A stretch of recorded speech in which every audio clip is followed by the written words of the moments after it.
Assalamualaikum warahmatullahi wabarakatuh. Ketemu lagi dengan channel Mas Harto. Channel ini membahas masalah psikosomatis, GERD, anxiety, dan asam lambung. Oke teman-teman, Mas Harto langsung saja. Mas Harto ingin membahas masalah kebingungan teman-teman tentang penyakit ini ya. Jadi teman-teman itu banyak yang mengalami kebingungan dalam memahami, kebingungan dalam belajar. Ya kan, sebetulnya saya ini sakit apa? Kok seolah-olah itu rumit dan bulat dan kayak benang ruwet gitu ya. Ini melakukan ini kok kayaknya nggak pas, melakukan itu kayaknya nggak tepat. Nah, terus yang seharusnya dilakukan teman-teman tuh seperti apa? Nah, dalam kondisi seperti itu teman-teman itu pasti dalam kondisi cemas, panik, ya kan? Nah, dalam kondisi panik, cemas itu ya memang akan sulit memahami penyakit ini. Makanya Mas Harto sering berpesan pada teman-teman kalau misalnya dalam kondisi panik itu, kalau kira-kiranya berat nonton video Mas Harto, nggak usah nonton dulu, nggak apa-apa, Nah, nanti teman-teman boleh tonton nanti ya di YouTube, kan ada fitur tonton nanti atau simpan di playlist misalnya ya. Nah, nanti kalau sudah tenang teman-teman boleh nonton lagi, ya kan? Karena apa? Otak yang bekerja dalam kecemasan itu banyak faktor mempengaruhi ya. Jadi kalau Mas Hato sering jelaskan bahwa kecemasan itu datanya dari otak, ya kan, kemudian melewati saraf-saraf. Nah, saraf-saraf itu nanti hubungannya dengan organ-organ. Nah, makanya kalau teman-teman itu posisinya lagi panik nonton video ini, ya nanti malah tambah bingung, ya kan. Nah, makanya Mas Hato sarankan jangan tonton dulu, ya kan. Jangan tonton dulu, teman-teman coba rileks dulu lah, rileks dulu ya, menenangkan diri dulu, ya kan. Kalau dalam kondisi panik, Mas Hato jamin teman-teman malah nanti tambah bingung. Yang penting apa? Teman-teman itu mulai belajar pelan-pelan. Jadi tidak usah terburu-buru ingin cepat paham. Udah pelajari aja sedikit demi sedikit, tidak usah terburu-buru ya. Misal bahwa penyakit ini tuh asalnya dari otak, dari amigdala. Ya sudah, pahami itu dulu, ya kan. Nah, nanti kalau teman-teman tuh sudah paham, oh ternyata penyakit ini ada hubungannya antara otak dan organ-organ. Nah, makanya yang terjadi apa? Teman-teman mengalami banyak sensasi. Nah, itu istilahnya dalam dunia medis itu namanya psikosomatis, ya kan. Nah, psikosomatis itu ya psycho itu eh, jiwa, kejiwaan, somatis itu ya badan ya toh. Jadi antara jiwa dan badan itu berhubungan. Jadi kalau jiwanya itu terganggu, nanti badannya juga ikut sakit. Nah, itu namanya psikosomatis. Nah, terus anxiety atau kecemasan itu masuk mana? Ya masuk psikosomatis tadi. Karena begitu teman-teman itu nanti cemasnya datang, pasti terjadi banyak sensasi, ya kan?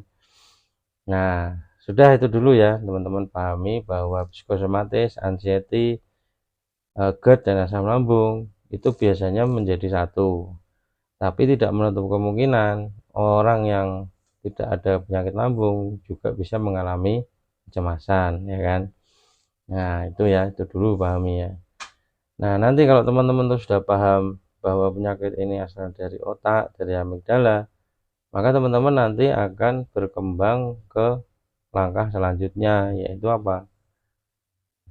Teman-teman nanti berusaha untuk mencari jalan mengendalikan amigdalanya tadi.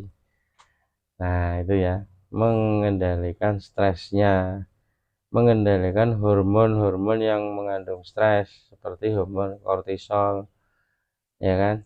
Kemudian nanti kalau teman-teman pengen bisa tidur, karena kebanyakan orang cemas itu kan sulit tidur, tapi ya ada juga yang tidurnya mudah. Nah, itu kan lain-lain ya. Nah, itu teman-teman nanti belajar lagi tentang bagaimana mengendalikan alam bawah sadar atau merubah pikiran negatif alam bawah sadar. Karena yang mengaruhi tidur itu adalah hormon melatonin, ya, hormon melatonin. Jadi teman-teman kalau sulit tidur itu biasanya hormon melatoninnya rendah. Hormon melatonin itu diproduksi ketika apa? Ketika teman-teman tidur malam, ya, itu akan memproduksi hormon melatonin yang banyak sehingga teman-teman itu nanti dalam proses tidur itu teman-teman akan meregenerasi sel, ya, termasuk sel-sel saraf semuanya, ya, itu diregenerasi, diperbaiki sendiri oleh tubuh kita. Nah, makanya ketika orang itu capek, orang itu lelah, itu biasanya setelah tidur dia bangun biasanya sudah fresh. Nah, itu juga berlaku ketika teman-teman tuh mengalami pusing. Biasanya kalau pusing itu nggak minum obat tapi dibuat tidur. Nah, setelah bangun tidur biasanya pusingnya sudah mereda, kan gitu. Nah, itu ya teman-teman ya. Jadi teman-teman itu diusahakan, ya kan, diusahakan itu rileks dulu biar teman-teman itu bisa menangkap apa yang disampaikan Mas Hato atau channel-channel lain, ya, agar tidak bingung karena channel seperti Mas Hato ini juga banyak. Nah, jadi teman-teman belajarlah pelan-pelan, jangan belajar itu pengen cepat cepat paham, cepat tahu, kan ya. Belajar satu-satu dulu, ya kan.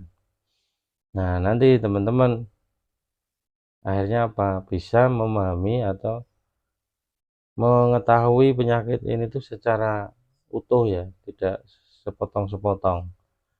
Karena itu kunci kesembuhan ya di situ, ya teman-teman, ya. Kunci kesembuhannya di situ. Sampai pada titik akhirnya itu teman-teman akan sadar bahwa sembuh sembuh itu tidak tergantung orang lain, tidak menyalahkan orang lain, tidak menuntut orang lain. Tapi sembuh itu berangkat dari diri teman-teman sendiri. Selama teman-teman itu tidak muncul kesadaran bahwa sembuh itu datangnya dari diri sendiri, nah itu juga nanti teman-teman akan mengalami kesulitan untuk sembuh. Bahkan yang terjadi mungkin, ya, mungkin teman-teman nanti akan kebingungan sendiri, jengkel sendiri, ya kan, frustrasi sendiri. Tapi ya enggak apa-apa. Enggak apa-apa, ya. Yang penting teman-teman itu uh, terus berusaha, terus melangkah, ya kan. Jadi jangan jangan terburu-buru ingin mendatangkan kesembuhan dengan cepat, ya. Yang penting teman-teman itu melangkah, belajar, melangkah dan belajar.